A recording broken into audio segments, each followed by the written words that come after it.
एक छोटा सा हाथी था जिसका नाम अन्नू था। अन्नू बहुत ही प्यारा और हंसमुख था। उसकी एक लंबी सी सूंड थी और बड़े बड़े कान थे जो हमेशा हिलते रहते थे। अन्नू को जंगल में अपने दोस्तों के साथ खेलना बहुत पसंद था। एक दिन अन्नू जंगल में घूम रहा था। उसे बहुत जोर की प्यास लगी।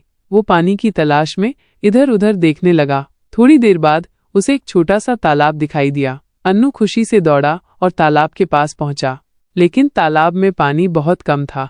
अन्नू ने अपनी सूंड में थोड़ा सा पानी भरने की कोशिश की, पर वो नाकाम रहा। वो बहुत उदास हो गया। तभी अन्नू ने देखा कि तालाब के पास एक छोटी सी चिड़िया बैठी है।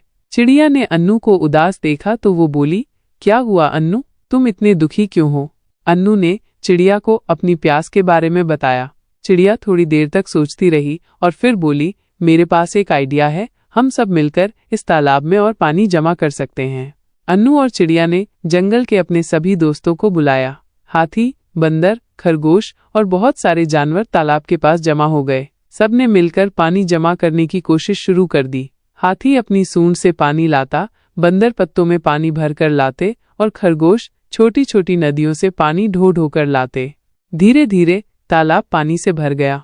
अन्नू और उसके सभी दोस्त बहुत खुश हुए। अन्नू ने अपनी लंबी सूंड से खूब सारा पानी पिया और अपनी प्यास बुझाई। उस दिन के बाद से अन्नू और उसके दोस्त हमेशा एक दूसरे की मदद करते रहे। उन्होंने सीखा कि मिलकर काम करने से हर मुश्किल आसान हो जाती है। कैसी लगी ये कहानी?